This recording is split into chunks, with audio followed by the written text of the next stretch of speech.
Coming to terms with events in her life, whether decided or thrust upon her, Scully needs a break. After an argument with Mulder, she takes some time for herself, but ends up in a deadly situation after meeting a stranger in passing. This is not happening. I made a last-ditch effort to get out of it, but the Bureau is holding fast to its federal employees' vacation policy. I haven't taken a day off in 4 years, so either I take a week vacation now or they start not paying me for 8 weeks vacation time. I don't like it, but I gotta do it. I gotta pay the rent. I gotta eat. Part of me can't help thinking this is just another way to get me out of here, but it is only a week, and you'll be here to keep an eye on things for me, so here's a few things for you to keep an eye on while I'm gone. Why don't I have a desk?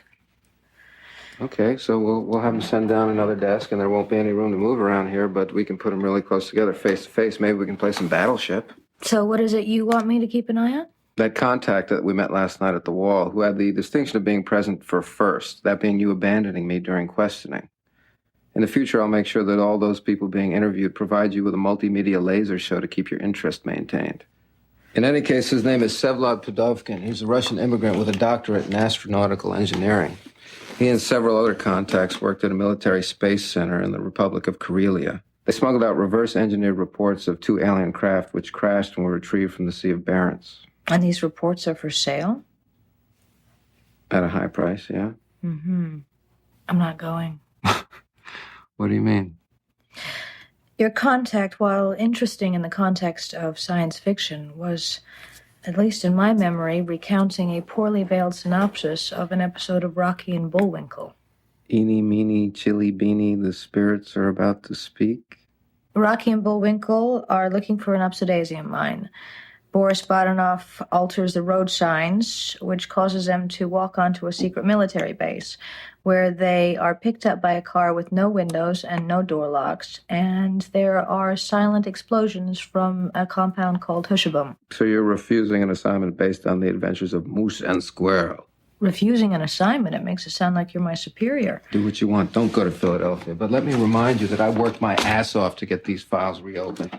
You were just assigned. This work is my life. And it's become mine. Welcome back to the show, everyone. You are listening to This Is Not Happening, another X-Files podcast with me, Andrew, and as always with my good friend, Mike. Mike, how are you doing this fair morning? Better than usual. Whenever we do the morning shows, I'm dragging, but I'm doing all right today. Yeah, I've got my coffee in front of me here, and I'm sure there will be some slurping noises as we go. But I'm ready to rock on our examination of episode 13 of season 4, Never Again, which maybe never again will we do these morning sessions. We'll actually get our act together and do them when we... we say that. This is not the first time we've discussed this on air. We keep doing it. Things keep coming up and we keep having to rearrange. Real life comes up. That's what it is. But that is what happens when you don't get paid to stay on schedule. Yes. We have more important things sometimes to tend to rather than record as night. They say. Yeah, true enough. Well, maybe Glenn Morgan and James Wong had more important things going on as well, because this is the second time this is their last episode with the X-Files. Remember we made a big deal with DeHaan Verlitz? Yeah, this is it. They're heading out. They're done with the X-Files, and they came slinking back like a thief in the night. Yep. And now they're done again. Yeah. So the last time was them leaving to do Space Above and Beyond. Which we have a nice tie-in here with Rodney Rowland, who plays the protagonist, I guess, main villain. Main antagonist, I would say. Antagonist. Classic X-Files villain where he is hapless and not the architect of his own demise. He is being led by a vicious force, but you love to hate him and hate to love him at the same time. At this time, though, Morgan and Wong are going to go off and do something with Millennium, I think. Are they taken over from CC on Millennium, or what was the reason they had to go? I think they were involved. I don't remember. I think they were involved with Millennium. As we know, Darren Morgan is over there already, so he's trying to keep that shit afloat. Whether, I mean, it's still first season, I believe. Or we're still or just 1997 started second season. Yeah, so they haven't failed yet, but numbers still weren't doing good, so they did take some heavy hitters from the X-Files, which was very established, and kind of utilize them to help right that ship. Well, Never Again, as we have already said, written by Glenn Morgan and James Wong, directed by Rob Bowman. Mr. Bowman is a very busy man with the X-Files these days, because he's done this. He's going to do Memento Mori. And I don't think he did the previous one, though. I don't think he did either El Mundo Guerra or Leonard Betts, if I'm not mistaken. Those were other... Because we had the Tucker Carlson or whatever his name was.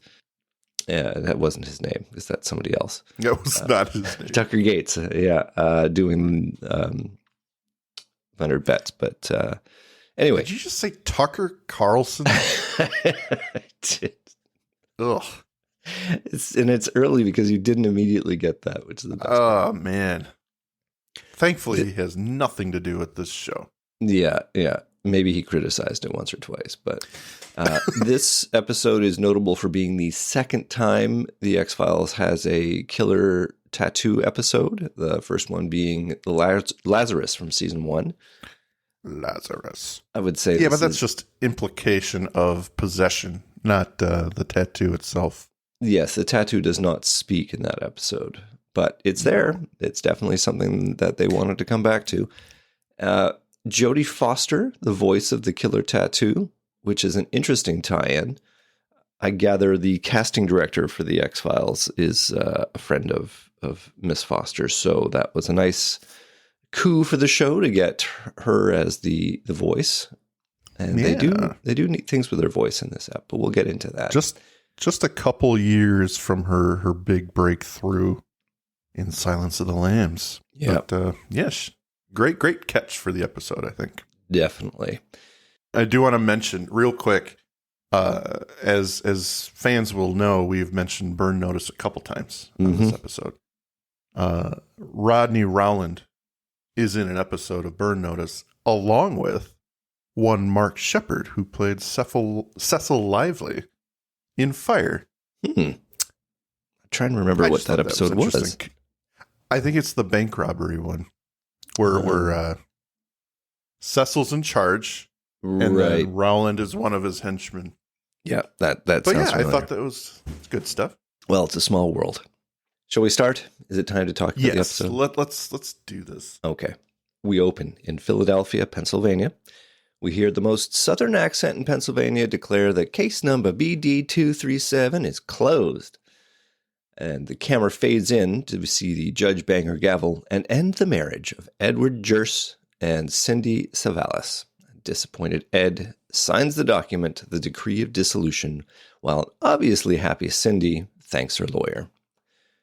We cut to a punk bar with Tattooed Love Boys by the Pretenders playing in the background.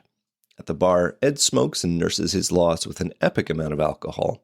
The older punk bartender looks like he's going to cut him off, but apparently in 1997, just flashing a credit card is enough to keep the tab open. Ed produces a photograph of himself holding his kids forever out of his custody, it would seem, and uses his cigarette to burn himself out of the picture.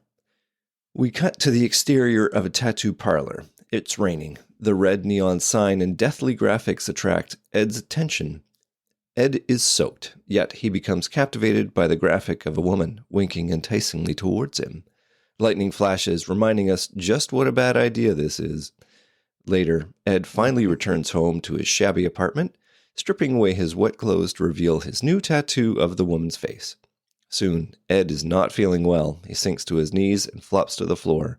The camera pans over his arm, showing us the tattoo, but now both of the woman's eyes are open, and we see the full tattoo. Beneath her face is the pennant declaring, "Never again." And we cut to the credits. Mike, Good God. how did you feel about this one? I liked it. It's simple. You don't need words. The story by quick demonstration, we get to see it and not hear it.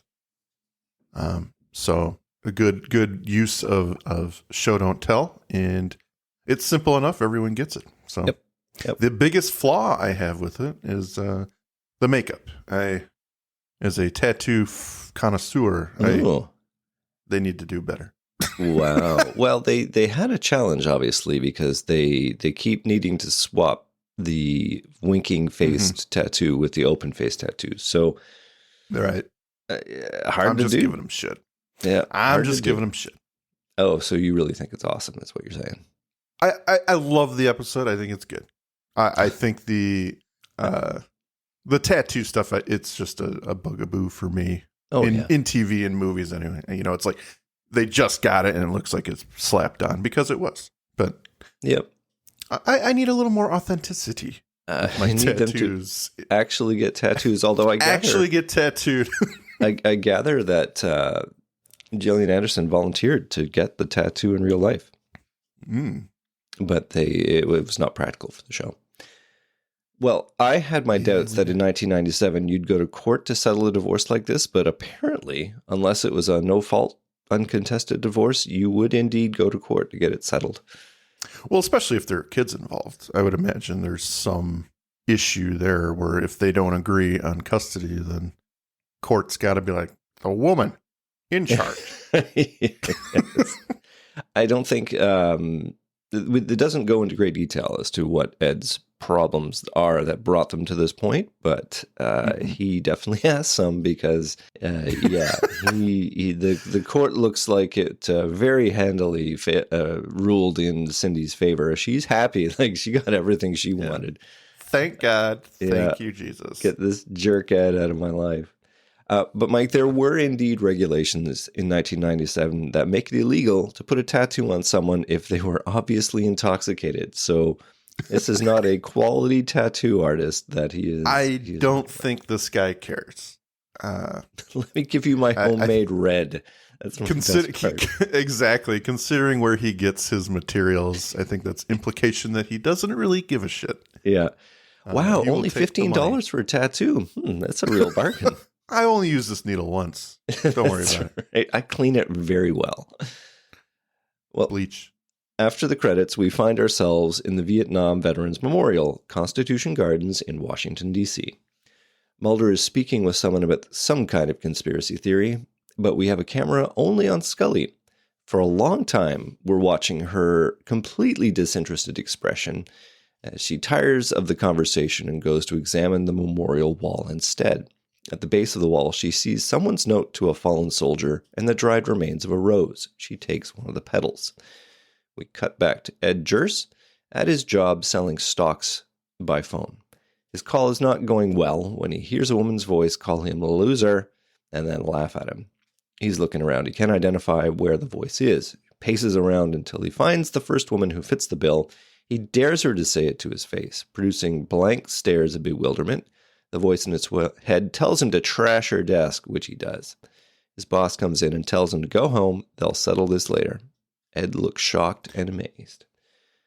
So we're getting some character introduction here. We've got some notes about Scully, who is obviously checking out, and we're seeing that life is not great for Ed. I think they're setting up the scene pretty well. Yeah. It's a nice little introduction here. I am a big fan of that lingering shot on Scully. Mm-hmm. Because without words, you know, like she is just checked out. She's not interested in what's being talked about, but we're getting all the information from an off-camera source, right? Yeah. We haven't even seen Mulder yet. We haven't seen who he's talking to, but we can tell Scully is not interested. She's checked out. And that's important. And we'll come to that later. But then we get this shot of Ed, his first interaction with his tattoo. Mm-hmm. Yeah, we get an idea of what this is going to be. Well, we're back to Scully, who is sitting at Mulder's desk, on the other side of Mulder's desk. The desk will become important. She's examining his nameplate, looking very uninterested in being there. Mulder breezes in and drops a metric ton of exposition. Well, Scully's expression tells us she has lost her zest for this work. The Bureau is forcing Mulder to take vacation, which he has not done for 4 years. Scully's assignment, while she's gone, is to follow up on the person he really interviewed last night with a field trip to Philadelphia. Scully pushes back on all of this. The informant's story resembles an episode of Rocky and Bullwinkle. She can't see the direction in their work, and she's lost her own direction as well. She doesn't even have her own desk, for God's sake. Mulder suggests that taking a bit of time away from each other might be a good thing. He'll be on his own spiritual journey. Maybe she needs one of her own. She contemplates the rose petal.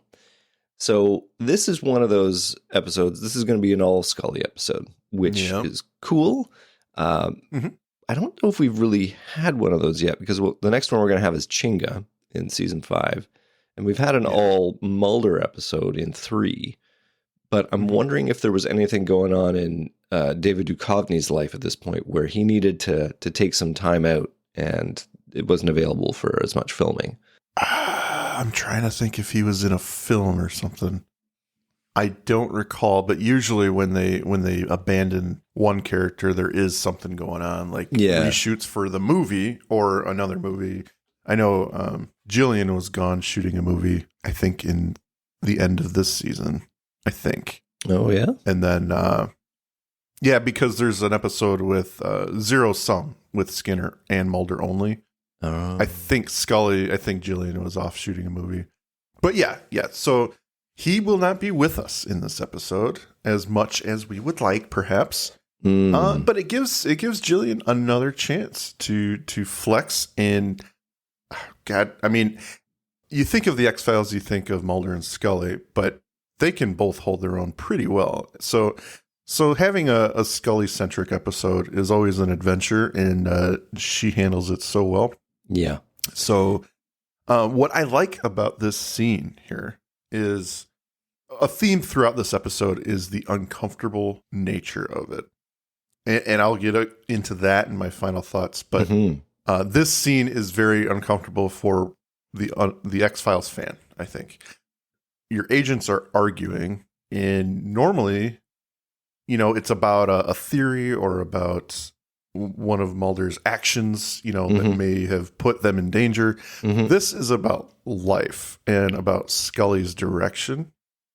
And they're actually coming to a little bit of a crossroad, it feels like. Yeah. So I find this scene very uncomfortable, but I like it. Like, it's very cool to actually see this kind of development in their friendship, their partnership. Because we don't typically get this kind of not at all real life in their TV lives interaction. So this is different and it's uncomfortable. And I think that for the true X-Files fan, you could have a show of them, doing laundry and going to the bathroom just because, you're invested in the character. They can't do that in the show. They need to have the supernatural element because of the one-shot viewer, that might just stumble in and see the show and wonder what the heck it's all about. So, of course, there's going to be some crazy supernatural thing that happens, and that will give us the interest for the show. But they devote a lot of time to Scully's state of mind and the relationship between these two characters, at least now. And they will check in a lot with where Scully's at, which is cool. I think it is a very good episode for that. And certainly Morgan and Wong are probably the right writers to knock that in here. So we're going to continue on here with Ed Jers. We're with him, or at least his tattoo. It's showing us that it's the winking girl version of the tattoo, and he is on the phone with his boss, who is in the process of firing him. Despite his pleas for another chance, she does not relent. He smashes the phone, and the woman's voice in his head snickers at his acquiescence. She taunts him for not being more assertive, that another woman has stuck it to him. He looks around on his hands and knees, seeing a vent in the floor, assuming that the voice is coming from the apartment below his. The woman below is lining her birdcage with, I believe it's an Entertainment Weekly, a magazine that nobody at the production is fond of. And she then turns on the TV, turning it up to drown out the sound of Ed smacking on the floor, telling her, "I can hear you down there." And there is a knock on Ed's door. It's a pair of Jehovah's Witnesses. Ed asks if can you hear the woman downstairs? And, she's trying to drive him crazy. The female Jehovah's Witness bravely tries to stay on script, but Ed just comes off as a crazy man, leaving him with a magazine that declares him a failure. The voice in the head agrees. The tattoo's eyes are both open now. Ooh. So I think this is a good point to talk about the tattoo and Jodie Foster and how they present that character. Yeah, absolutely. So Real quick. Yeah. The Jehovah's Witness lady. Oh, I knew you were going to do this. BJ Good Harrison. stuff. BJ Harrison. We And saw what- her as the clerk in Blood, who says, "We're not hiring." Click. Oh. Well, she turned to religious, She's a a little more religious parent caring now. instead. Yeah. Have you heard about the Lord? So the effect might not come over so well in 1997 TV, but they are doing this thing with Jodie Foster's voice where it swings between left and right channels. It pans. Yep. Yeah, you hear it on headphones really well, which is a very disturbing and interesting technique for putting you off Mhm. balance. Oh yeah. I don't think I've ever seen them do that before in this show or any show, really. It's very subtle. I think Mark Snow did it with some music earlier on in the show. I think interesting. there was like a wafting kind of musical structure, but other than that, I don't think they really dabbled in that.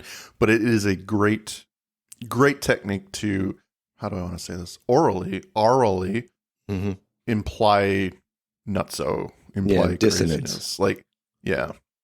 So I think it's very effective. And I've mentioned it before, but I used to listen to this show. I ripped the audio of every Right. episode, and I would listen to it while I was at a factory. And that part, when listening to this episode, it was very cool. And you fall to your knees, mesmerized. And I went disoriented. crazy, and I murdered everyone on my team.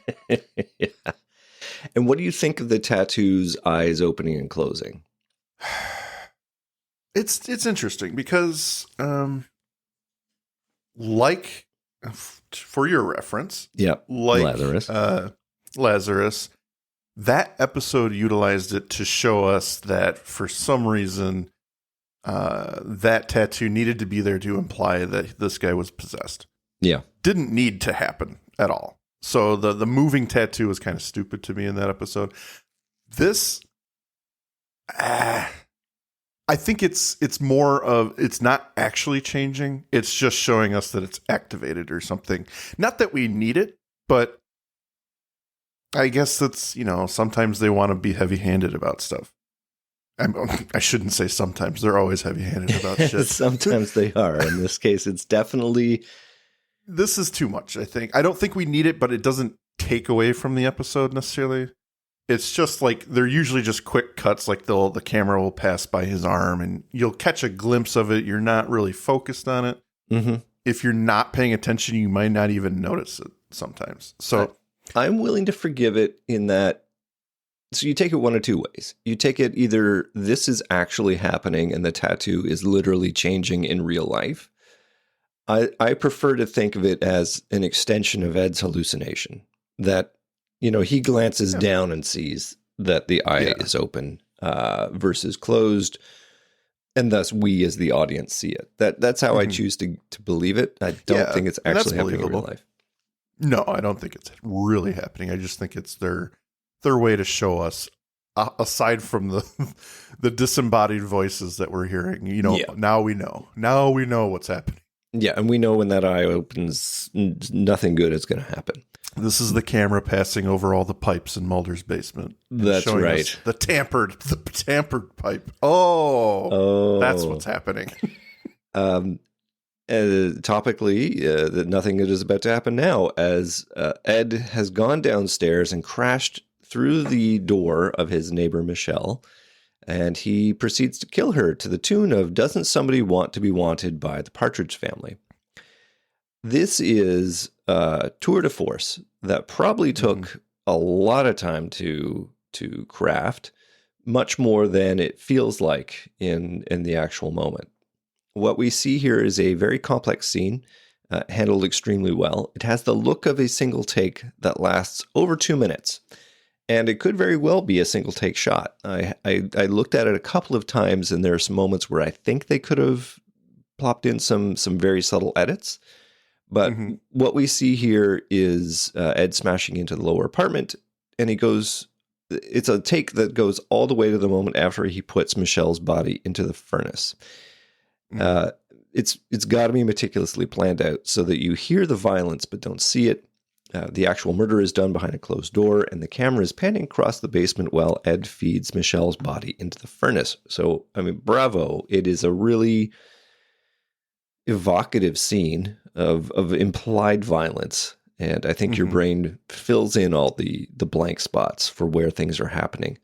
And they can get away with an awful lot. Like, imagine what you would have to do in this single take sequence to bring the body downstairs. I mean, obviously you could do it in such a way that you slip in, a fake body. And then that gets fit into a furnace, but that itself is not an easy thing. So by hiding these actions behind the camera, they get away with not having to do the logistics, but you've still got to carve a path for where that camera's going to go. You've got to time the motion so that the actor's in the right place to be from point A to point B. And that takes a lot of work. And I think it's really compellingly done. Yeah, choreography is very important in this scene. They're utilizing a technique that Morgan and Wong utilize often, and that is the implied violence of a scene set to music that does not fit it. And, we saw it in Home. We'll see it again in season 10, I believe. And then we're seeing it here. So it's very unsettling when awful things are happening to seemingly innocuous music or unassuming music. Our minds kind of go crazy with what's actually happening in a cool way where it's like, okay, we're picturing this stuff almost in a craziness, kind of like the main bad guy here. So he's it's like we're experiencing the scene in his way because we're visualizing what's happening. Yeah. Well, after Michelle has begun her turn as fuel for the fire, a sweaty Ed Jurce again hears the voice of the woman in his head. From now on, she's his right-hand gal. As long as she's with him, no one will ever hurt him. Never again. He looks again at his tattoo. The eye is back to winking. And at this point, I think it's worth talking about Quentin Tarantino, because he was initially tapped to direct this episode, but because he is not a member of the Directors Guild of America, it was not allowed. I ask you, Mike, how would this episode be different with a Quentin Tarantino directing it? Even if he was not a writer, I believe there would be some very witty dialogue. There would be some smart-ass dialogue filtered in. I question whether or not there would be a ton of change, to be fair. Simply because, like, this script, you've got some powerhouses that wrote it, and how much are they going to let Quentin Tarantino mess with their stuff? I mean, even if it's Quentin Tarantino. I think a professional, a professional exchange of ideas and leniency or things like that would probably have happened, especially because Quentin's coming off of the breakout hit Pulp Fiction a few years before. That brand of filmmaking, which is extremely unique to him, I think they would allow him to be a little bit more creative. If you're looking for like what camera angles would be different, I don't think we can get to that level of specificity. That would be an interesting discussion. I don't know that right now. Thinking of Quentin Tarantino's filming style, I think the episode would just be grittier. I think we would have seen the violence. I think we would have seen the death of Michelle. Absolutely. In as much as you can get away with on TV. Exactly. I was just going to say, it's hard to say what Quentin's style would be for television. For a show like this, even though there is darkness to it, there is violence, he's a fan of blood, as we all know, which is fine. But I don't know how much the censors would have let him get away with. And it's almost like he would feel, I would imagine him feeling restrained. Yes. And maybe burdened by a television producer. Like, we can't do this. This isn't a movie. This isn't something where you can be a little bit more lax on what you show because people are paying to get in. This is free to everyone, so we got to be more careful. I think he would maybe have found it a little restraining. This is an interesting point. I mean, apparently he directed episodes of ER, so I think it would be worthwhile to see what the series looked like before he directed his shows, and then see what those are, and whether there is a fundamental shift in the style of the show. I honestly don't think it would be hugely different. Obviously, we'll never know, but I think it would have been pretty faithful to the style of the script. I think that maybe they changed up the style of how they wrote it and how they shot it to be more Quentin Tarantino-esque. Like these complicated camera actions and scene layouts have a very cinematic style to them. Oh, absolutely. So, yeah, and who better to do that than Rob Bowman, right? Well, exactly. Like, he's very experienced. He has a lot of work in Star Trek: The Next Generation. Yeah, and as we always mention, he'll go on to direct the movie. So yeah. So I think it's a real shout out for his talent. We can go on all day about how it could have been with Quentin Tarantino, but really the takeaway is Rob Bowman has done a really amazing job at what he's produced here. Absolutely. So moving on, we fade back to Mulder, who is making a call on his phone at the side of the road. He's got extremely poor reception, and he's leaving a message just to check in. But Mulder... I love how he's wandering into the street, trying to get signal. Where the hell are you? Well, Scully is not there to receive this message. She is in Philadelphia, staking out the informant Pudovkin. From her car, she sees him walking into a store. She goes in and checks it out. In the back room, she spies on him speaking to a woman. She sees him take a pile of cash from her and leaves. He is not a nice man. She watches him go to a tattoo parlor across the street and follows. Inside, Ed Jurse is there. He's having an argument with the tattoo artist. This is a guy named Svo. Tattoo's great, but he wants to cover it up. The artist tells him that everyone gets the tattoo they deserve. Hey, look at this. See what you're trying to set up here? The artist won't cover it up. The skin is too raw. It needs time to heal. As Scully looks around, she sees a few designs that catch her interest. And the artist then asks Scully's opinion of Ed's tattoo. She's taken by it, especially the intense red color of the lips. And it's worth noting that in Ed's tattoo, the eyes are open. As Ed becomes interested in Scully, the voice in his head warns him against her. We learn the tattoo artist learned his trade in a Soviet prison, taking inks from natural sources. It's always a good sign. I'm sure that's not legal. I'm sure that's against regulations. So Bill Croft is Svo. Mm-hmm. And we saw him in Kalashari. He was one of the Kalashari. Probably had a beard, glasses, mustache. Yeah, a hat. Yeah. A Bible of some sort. Would not recognize this guy. No. He looks like Elias Koteas to me. A little bit. A little bit. Discount Elias Koteas. Discount Elias Koteas. Well, Pudovkin waves over the tattoo artist Svo, and they leave Ed and Scully to talk and flirt. We have some genuinely nice small talk here. Scully is letting her guard down for the first time in a long time, and her even brief attention to Ed is enough to raise his spirits. Could this be, Mike, a moment of optimism in a sea of darkness? It's a lovely little moment. He offers to take her to dinner, but alas, she's leaving tonight. Ed gives her his card, should she be in town again. I like that he has a card. It's for being a telemarketer. Well, I know that it's more probably than a telemarketer. Possible because it's stocks, Yeah, but I think it's more than a telemarketer. I think he could legitimately sell the stocks, but it still looks like a pretty low end, white collar job. Right. Yeah, he's not top of the totem pole. It's a good conversation, good interaction, and to your point, I think he's like, thank Christ, something remotely positive in my life right now. Yeah, he is just divorced, so he's may not have been looking for it, but he's excited to be talking to a woman. I like the interplay between Jodie Foster voice and sort of the situation, like. Mm-hmm. she's commenting on what's happening and actually having a conversation with him in his head. Yeah. She's talking to his instincts, I guess is the best way to put it for me. Mhm. His instinct is that he's attracted to Scully and is pursuing a conversation / relationship. Yeah. And she's not having it. She's like, don't you dare. Yeah. Yeah. It's going to be dark. I mean, this is foreshadowing, obviously. Right. Well, later on, Scully is typing up her notes in her hotel room. Mulder calls from his vacation. And we get a stellar reveal of Mulder wearing Elvis's trademark golden shades as we see that he's visiting Graceland in Memphis, Tennessee.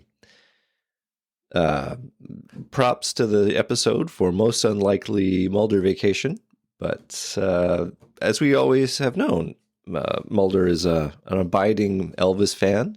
I mean, he's commented on it several times, and they use a lot of that music to underline Mulder's love for Elvis's music. That's right. Yeah. I mean, I'm not just speaking out of my ass here. No, this is absolutely correct. There is an Elvis figurine in the back of his office that you see often. Yeah. This is funny. This is obviously done for anyone, any fan of the show, not even a fan of the show. You could be watching this and think it's humorous. I don't know what their point was with this. This is obviously, he was full of shit when he was saying it was a spiritual journey for him. This thing that was going on or going to be happening. So when we reveal that it's Graceland, it's like, what the fuck are you talking about, Mulder?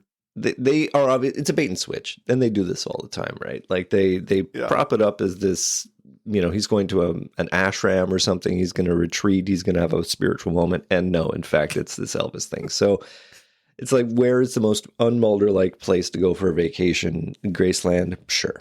Funny. And good then joke. he does the fist pumping Elvis move. Yeah. So good. Classic Duchovny. Scully tells Mulder what she's learned about Pudovkin. He is a swindler connected to the Russian mob, and she's handed the file over to the Philadelphia office. Mulder makes some missteps here. He questions her work. She doesn't take it well, especially when he jokes about her having to run off because she's got some kind of hot date or something. She hangs up on him, leaving him to do a trademark Elvis pump. While Scully contemplates Ed's card, looks like she'll be staying around in Philadelphia for a little bit of romance. Remember when I said it was uncomfortable? Yes. This is another scene for those shippers out there. Mommy is stepping out on Daddy at this point. Mommy is stepping out. Yeah. At least we don't get a scene where she changes into her little black dress and is going to get all gussied up when she goes over, but I don't think anyone would complain about that. Even if it's not for Mulder, yeah. Yeah.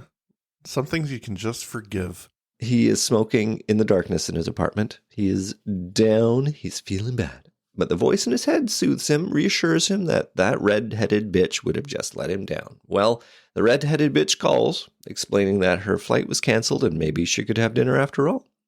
Ed is into it. But his car's in the shop.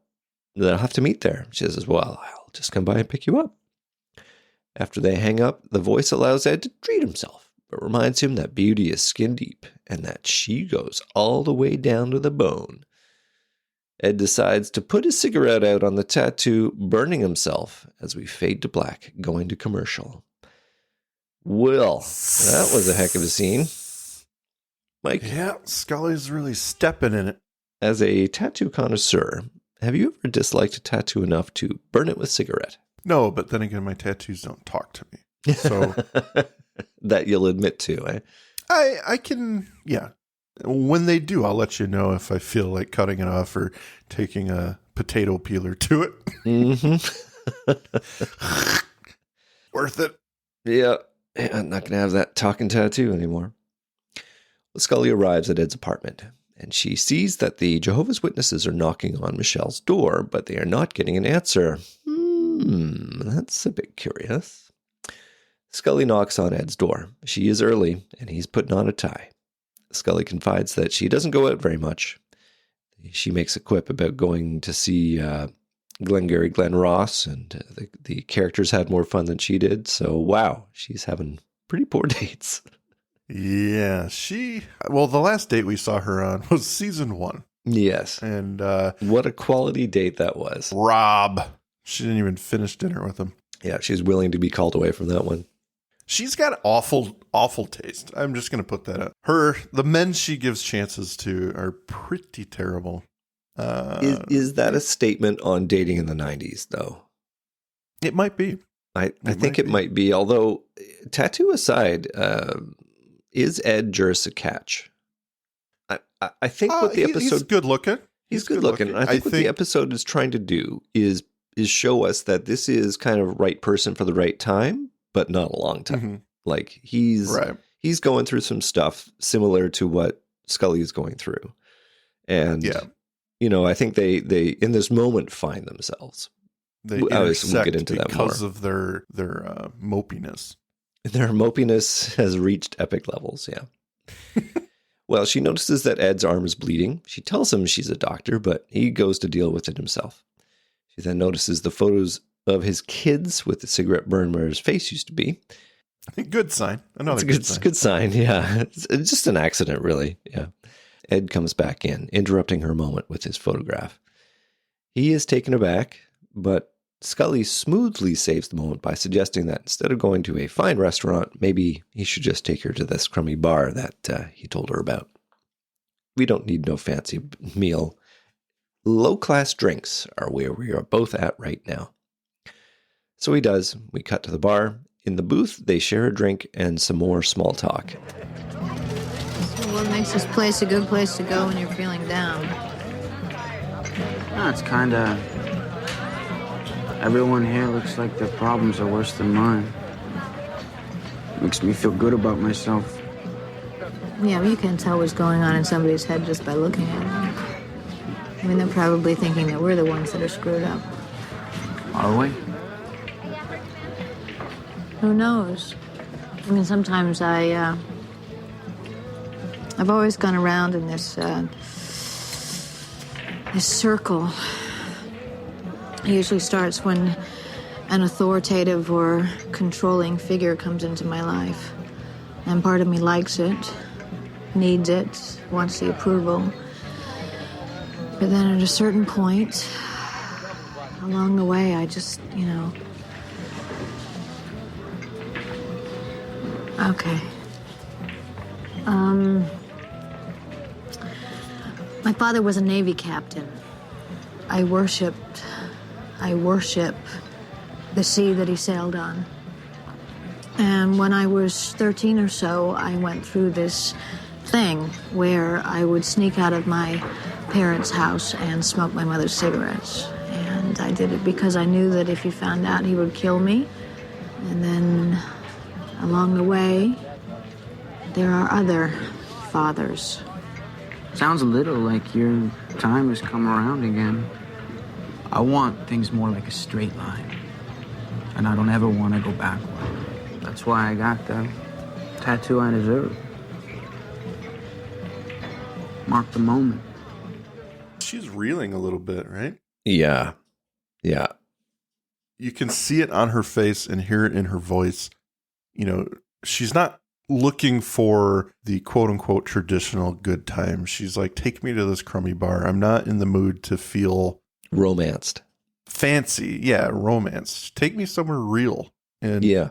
She's grasping at that right now. She feels like in this episode she's just trying to find direction in her life. She doesn't want any fluff. So this is kind of an interesting choice for her. I think it's very honest and deliberate, and kudos for the episode to get us here rather than do a whole romance at the restaurant scene and then later on have the conversation back at his place or whatever. But and also bravo for going back to the bar as opposed to just staying in the apartment, because it's a quality scene. They obviously have a lot of high-end extras that are floating around this bar.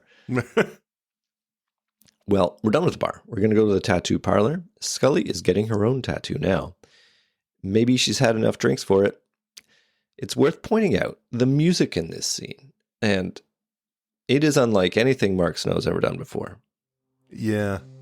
I would like It's you very to paint the sensual. picture of what it is here, because all I can tell you is kind of there's a serene quality to it, and a huge Yeah. departure from his usual work. So what do you get out of this? It's an extremely affected vocalization almost. It's very surreal. It's one of those things where he is kind of highlighting what's happening on screen in a way that's very cerebral rather than what you're seeing. She's doing something that is out of the norm. They're highlighting transformative. all this. Yeah, they're highlighting all the steps of going into inking the needle, and she's locking eyes with Ed as he's watching her do this, and she's almost transforming by taking such a wild step. You know, this is not who she is or who we've known her to be. So the music is really reflective of that change, that state of her mind where while the music's very serene, she's in turmoil internally. And I think this is just some sort of weird dichotomy there. Well, it's very sensual too. Like, Yeah, absolutely. And as- even the camera angles, you know, shaving her back, Yeah. up close on the razor, yeah, blocking the eyes, and then She's- when arching her back, kind of. when he's Yeah. inking her, she's got this look on her face that's very implicative. of- Delightfully of- sensual. Delightfully sensual. Yeah. I don't think I've ever made that face when getting a tattoo. What is your experience of getting a tattoo like? Is it usually screaming and clenching white knuckles? God damn it! No, I'm not Just be that more bad. like Scully. And it helps if you have 6 drinks before you go in there. That's true. I've never gotten wasted and then gotten a tattoo. Yeah. Well, here you can in the Russian tattoo parlor in Pennsylvania. Yes. We don't care about alcohol level. In fact, we can offer you alcohol as natural sedative. It improves the experience. Just go to sleep. We'll be done soon. Well, the tattoo is completed. It is the Ouroboros she saw when she first came into the parlor.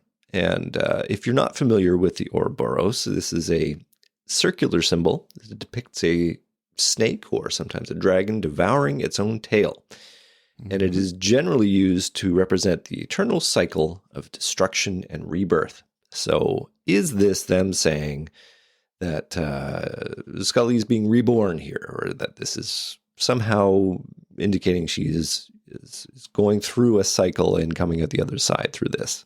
It's very appropriate for what she's going through right now. Yeah. And I would ask you, do you think they wrote around it because of Millennium? Not a coincidence that symbol shows up in Millennium. It is definitely on their minds, so why not include it here? You know, yeah. I think it is a nice little nod to the show that they are about to go off and work on. So yeah, to close out this scene, we get another lengthy camera movement where she tries to unbutton his shirt to look at his tattoo, and he grabs her arms and they embrace a little bit and stare at each other, and the camera just kind of creeps out into the hallway, which is another Their one favorite of those place. imply what's happening situations. Oh, they're fucking. I mean, that's clearly what's implied. No. Well, Mommy's, he's definitely not killing her, so yeah. very different from the last one. But he's also stabbing her. Oh. I'm sorry. Well, they set up all the tracks in the apartment for this camera move. They got to get their money's worth out of it. But yes, to fully flesh out that scene, because I spent at least 2 minutes typing it out. Later on in Ed's apartment, he notes that the storm has worsened and he'd feel more comfortable if she spent the night. He goes on to say he's not going to do any funny stuff. He offers the bed while he sleeps on the couch. He asks about her tattoo. It's a little painful, but she says it also feels a little weird. He looks at it. It's awesome. He is, however, is not. It's bleeding again, and this time she insists upon seeing it, taking off his clothes. She notes the burns and probes it. In Ed's head, the voice tells him, get her hands off it, and he complies, taking Scully's hand forcefully into his. They're both shocked, but there's a moment that passes between them, Mike, where they know they want to bone. The voice, on the other hand, does not. Warns Ed that if he kisses Scully, she's dead. Well, Ed kisses Scully.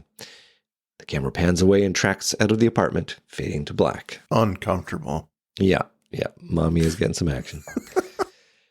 Back in Washington, Mulder has returned to his office. He calls Scully, but does not get an answer. He's called the inn that they stay in when they're in Pennsylvania. And I think it's a little strange that the hotel operator gives it 2 rings and then calls it. It's like, no one's answering.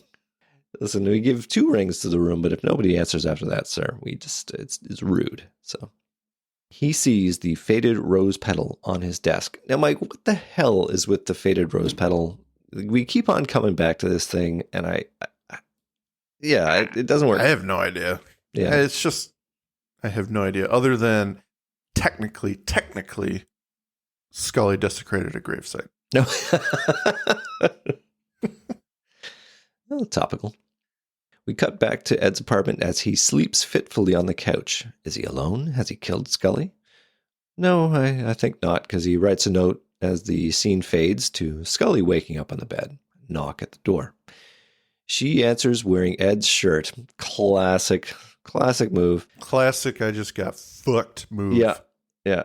Well, we reveal 2 police detectives. They are looking for Edward Jerse. They're interested in the night before last, but Scully wasn't here.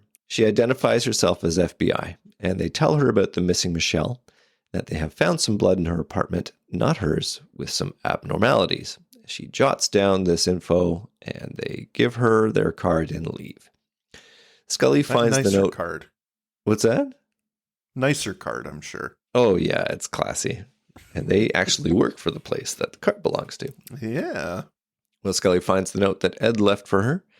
He's gone to get them breakfast and coffee.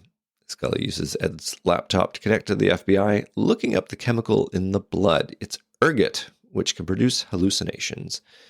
Scully calls the FBI looking for Mulder, but only after 2 rings, she decides to hang up for some reason.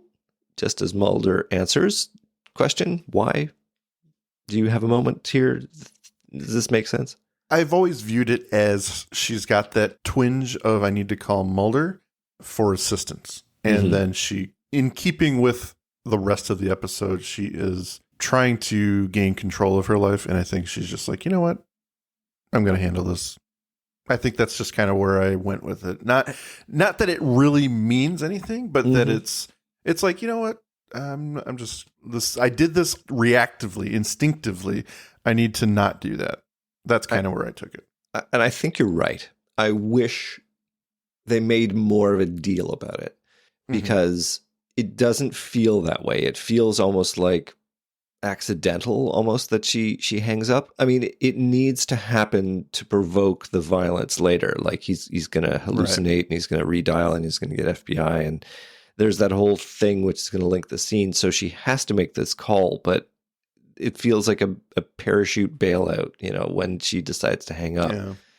And I think that if they had just a little bit more intentionality in her face, like that showed what you just described, it would work for me. But we don't get that. It feels like going through the motions. So what you're saying is that she's a terrible actress. In this moment, man, she should be fired. There's some extra footage somewhere, which was a better take that they decided not to use for some reason. Heard it here, folks. Gillian Anderson sucks per Andrew. Well, that must be either that or it's bad editing. Well, we could blame it on the editor. Fair enough. Okay. Ed returns to the apartment as Scully is hanging up. Scully reveals that detectives paid him a visit relating to the missing Michelle.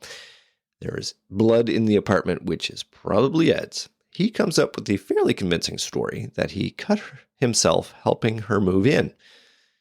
But that's not what's concerning Scully. She tells him about the ergot in the blood and that they could be subject to hallucinations and psychotic behavior. Ed breathes a sigh of relief as he finally feels able to tell somebody about the voice in his head. Such a relief to be able to tell someone. I hear it, Dana. In my head, only deeper. It's more than just some chemical reaction. She talks to me. She hates women. My wife, my boss, you. She's so jealous, Dana. She makes me do things I don't want to. But she controls me. But I believe that you made her go away. We need to get help. Now, I'm going to go into the other room. And I'm going to come back. And we are going to go together. This has to be concerning for Scully on a few levels here. Yeah. She's bringing up a good point, but then he's like, thank God I can talk to someone about it. Oh, great. So this is happening. Yep. She does that thing where she says, I'm going to go into the other room and I will be right back. And then we're going to go to the hospital. And I guess she's going so that she can change into her actual clothes and, not take his shirt. But it does open that window for him to do something crazy. Does she turn her back on a psychotic guy? He's just admitted to you that he hears voices. Which is okay. I concede your point. Mm-hmm. It's dangerous, but she does need to change. Yeah, she needs to get out of there. Number one, and she needs to, as a doctor, I believe that she wants to help him, even if he is a murderer. Well, I don't think she thinks he's a murderer yet. I think she's clinging to the hope that he is not. But listen, he has just emotionally pulled his pants down. He's revealed his vulnerability, which I think, and they've shared a moment, obviously, like she cares about him. Mm-hmm. They had a good time. So I think she trusts him, and that's why this happens. But she's still a goddamn FBI agent. Like, she's got training. And I think that if somebody is possibly going to be psychotic, I think you've got cause to restrain him. Like, Ed, we're going to play a little game where I use my handcuffs here. You want to go again? Here's some handcuffs. Right. You really like me, right? I've got this thing I like to do. Anyway, that was not how it was written. Thus, it is not how it shall be. Scully goes into the other room. A voice in Ed's head comes alive, goading him to redial the calls Scully made to find out who she was calling.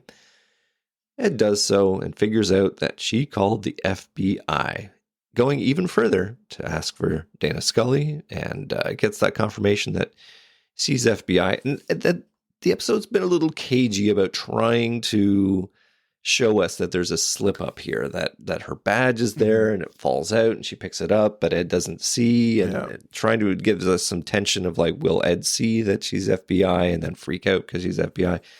So they're really goading us with this secret that she has of her identity. It's a lot of nothing, because ultimately Ed finds out by doing this other thing. So, okay, I see what you're trying to do here. Slow build to the inevitable. And, leads to the next crazy, crazy scene. Yep, she comes back looking very well changed, and Ed attacks her. She fights back. It's a pretty good fight scene. Again, I think Quentin Tarantino would have probably done it a bit more justice. There would have been swords and scalping. And Yep. But Ed manages to get the upper hand. He smacks her against the wall and knocks her out. Again, the music, worth noting, very much outside of the regular Mark Snow fare. Ed wraps Scully up in his bed sheets, slings her over her shoulder, and takes her into the basement to burn her, all the while the voice laughing maniacally in his head. Ed considers what he's about to do. Scully regains consciousness, getting to her feet. Ed lunges, but she fends him off again, telling him to get control of himself. He struggles, and eventually he does regain control. He plunges his tattooed arm into the flames of the furnace to a shocked Scully. He falls to the floor, his arm horribly burned. The voice disappears, the music fades out, and we track to a view of Scully's tattoo of the Ouroboros. Well, that's a hell of a scene. That's a great scene. I think she's been in a few fights in this show already, and this one, very intense. And when she gets smacked into that wall, that looks painful, even as an actress. But man, I think the stunt performer. I don't think she was the one that got most likely. I'm just saying, like, it's very visceral. Yeah, for a TV show of this time, I think. Yeah, great stuff. Mm-hmm. The usage of Jodie Foster, her audio is more and more disturbing as the scene goes on. And even when she says burn her, the audio almost clips. Like it encompasses your ears as she belts out that word. And it's very cool, very intense. And I think it lends itself very well to his state of mind. Yeah. And the same use of camera angle, like the same tracking shot to line us up with the fact that we know what's going to happen if Scully can't save herself here. She's going to get thrown into the fire. Alive as well. It's the other thing, right? It's truly horrifying. Yeah. Later on, door opens, Scully entering Mulder's office. Mulder wraps up the details of Scully's cases, Ed Jurse and Comrade Pudovkin. Ed is in the burn unit, suffering from ergot poisoning, and will have a full psychological exam after he's out. Pudovkin's been shut down as well. Mulder begins to bring up the details of another case they're going to go to in Texas, but then he changes gears, clearly sees that Scully has had a thing happen to her, and he reflects on what Scully's just been through. All this because I didn't get you a desk? Not everything is about you, Mulder. This is my life. Yes, but it's... And with that, the episode fades to black. I think those last 3 sentences, all this because I didn't get you a desk, not everything's about you, Mulder, this is my life. And Mulder then goes to say, yes, but it's... Yeah, but... I think what he's going to say is, yeah, but it's my show. But it's about me. But it is about me. It's the X-Files. This is my thing. And this short scene, this almost casual back and forth, it almost breaks the fourth wall. With her saying in a way, it's not everything's about you. This is an episode about me. Didn't you just watch? And you want to know what he's gonna say. Like I'm sure he he's catches about to say himself. it's my show. But it's my show. But it's my show. I love that line because he's not trying to discount her at all, but he's catching himself in this very egotistical, this is my career, this is what it's about. And he mentions it at the beginning of the episode. You were only assigned, this is my life. Yeah. And when she says, this is not about you, not everything's about you, this is my life, he's almost thinking of it like she's still, unfortunately, and he catches himself, like she's still affecting him in some way by being present. And in that way, she owes him some sort of due respect in this job, I guess. But I don't know. It's very tense, and it almost forces him to dig a little bit deeper and realize that he needs to be a little bit more empathetic. Even if we don't see it, even if we don't say his behavior is not going to change. It's still his behavior doesn't really change. But I think in the moment, it's nice because we linger on that interrupted sentence. The camera pulls back after a few seconds, and then we just fade away. There's no music. There's no finishing to the scene. It's just that there's no coda of the villain. You don't see Ed Jurse in the burn unit smoking a cigarette, going or not smoking, be like, I'd just die for a cigarette. That classic bring back your villain setup. But no, he's totally off stage for this one. Mm-hmm. Do you have more final thoughts that you would like to share at this point? I do. This episode is a unique one. It primarily, again, features Scully. As we stated earlier, Gillian really can lead an episode, and she does a great job here. We almost don't notice that Mulder's gone. He's still peppered in throughout the episode, so it doesn't feel like he's gone, but he's gone. This is definitely a Scully-centric episode. He's not really doing anything. Mm-hmm. As I stated earlier, this episode is just an uncomfortable situation because the agents are at odds. Scully seems to be reeling a little bit. For the love of God, they're not talking about the cancer that they revealed at the end of the last episode. So, as a fan, you have to deal with the uncomfortableness. And then that's why I said there's a theme of uncomfortability in this episode, where the agents that work so well together most of the time are at odds, and they're having a real discussion and a real argument. Scully is going off to find herself, and she's not behaving necessarily the same way as we've known her to behave. And they're not addressing what was established at the end of the last episode. Yeah. So as a fan, it's a very unpleasant experience sometimes. And I mean, if you're watching it for the first time. Yeah. I like it. I think it is a great thing. It helps the episode. Jodie Foster as the tattoo lady is a fun turn. Wow, yeah. She has a real femme fatale voice in this episode, and the way she plays it and the way they mess with it is unsettling. What I like about the X-File is that it's kind of a combination of mental illness or mental instability and a drug. So it's not like a monster or anything. It's just this guy has his problems, and then the unfortunate mixture of a hallucinogen pushes him over the edge to do things that he maybe normally wouldn't do, or was further from doing if he had no outside stimulation. What I want to mention that we have not yet covered, I'm a little surprised by that, but the placement of the episode. It is widely known that the order of the air dates was switched. I was just about to get to that, yeah. Yeah, initially this was not a post-cancer reveal. This was a different location of the air dates, and I've always maintained that when I learned that, this episode works so much better. And the story for me really, really captures someone who has just found out something life-changing. Scully's emotions during this episode, I think it's very evocative of someone who's coming to terms with their mortality. That's not to say people who find out they have cancer, they go and do crazy things, but she's evaluating her life. She's evaluating her career, where she is, and she is doing uncharacteristic things in this episode. She's trying to, in a weird way, get more experiences.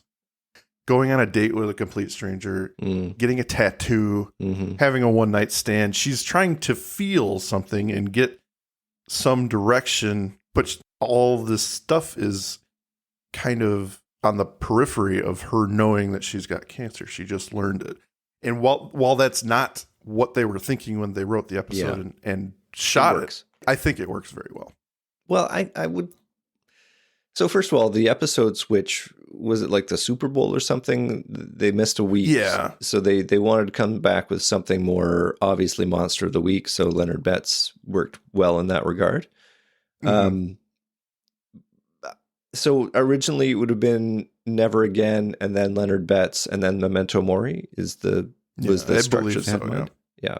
Which would make sense because then you've got Leonard Betts moving straight into Memento Mori, and there would be no passage of time. Does it fit well? I see what you're saying. I would say if they were intentionally dealing with this as I've just learned I've had cancer and now my life is in a tailspin and I take this emotional journey, I would say it should come up. It shouldn't be this unspoken elephant in the room. To its credit, you could say that it shouldn't have to come up, but this is not... they often pander to the audience a bit in the writing of these shows. Maybe Morgan and Wong less so than most, but like they would definitely pad it out with some cancer talk, her reflecting on her mortality, especially with this guy who is an obvious, funnel for her being able to have the conversation. She can't talk with Mulder. She made that clear. So Ed Juris is the stand-in where she knows I'm never going to see you again. This is a one-night stand and I can let it all out. I don't have to tell you anything personal other than what I want to get off my chest. And you're just going to sit here and take it because all you want to do is screw me. So you got to wait until I'm done and then we can go to bed. Yeah, I see what you're saying. I think I would have been okay with it either way. And that's completely fair. I think it's a good episode. So I think either way it would have been enjoyable. For me, it's just, it it works, and it was an accidental thing. And I think Jillian's even said that if she had known the whole cancer thing beforehand, she would have played it differently. Yeah. Again, they were not going for what I'm getting out of it, but it just works for me. Like, I feel like she's very, what does this mean? Where am I going? What have I done with my life the last 4 years? Now I'm faced with terminal cancer. Well, I'd argue that she's not, though, because Leonard Betts, that's not a clinical diagnosis. That's your monster telling you you've got something I need. And yeah, you've got some evidence that suggests that he knows when people have cancer, but it's not definitive.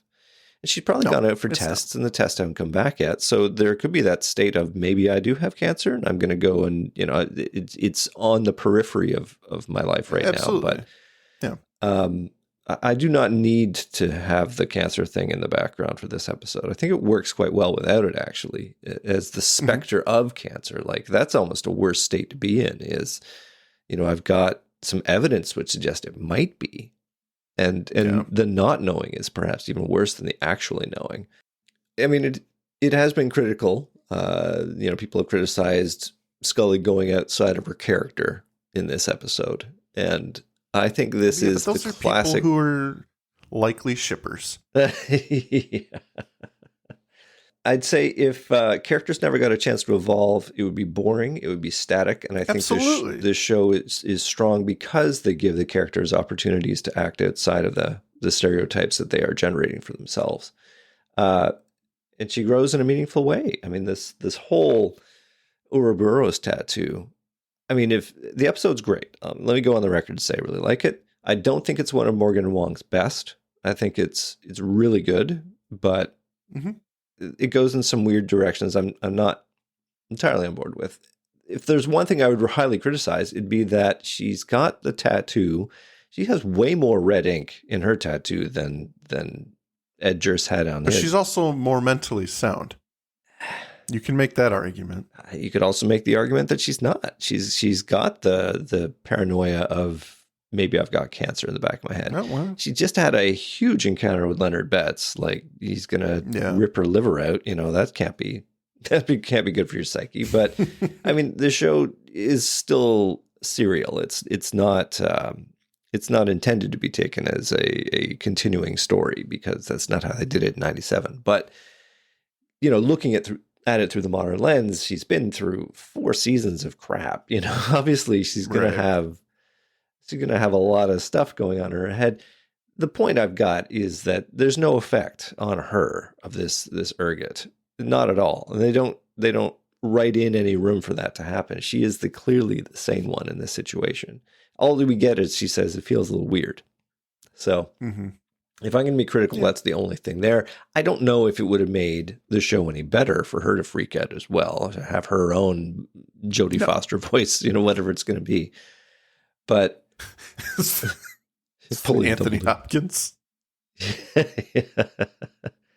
Well, there's a lot of style in this episode, suggesting they're pulling out all the stops for another Morgan Wong departure episode. I love the use of the long tracking shots, pacing the scene. Jodie Foster is amazing.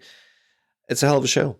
And she gets to have an adventure without Mulder and some character growth of her own. All good stuff. Shall we listen to some listener comments? I think we should. Okay. Aaron Haycraft says, "Never Again is another really great episode of The X-Files. It feels closer to a Stephen King short story to me, but better than when Stephen King actually wrote for The X-Files. But I like that batshit episode as well. Scully being lost after finding out she has cancer helps explain why she is acting so out of character for her. The scene where she gets tattooed is quietly one of the erotic scenes to me as a teenager. And me as an adult. Plus, Jodie Foster's voice acting is excellent. Truer words, oddly erotic." So, Aaron, obviously, I'm on board with the episode arrangement, like you are. Makes sense for him. The sex tattoos. Yep. Sex tattoo scene. Emily Messenger saying, "I wish this and Leonard Betts had been swapped so they aired in the correct order." Boy, everybody is harping on this episode order thing, but yep, okay. This episode, happening after Leonard Betts, really paints Scully's behavior in the wrong light. She wasn't spiraling because she was sick. She's spiraling because Mulder's a dick.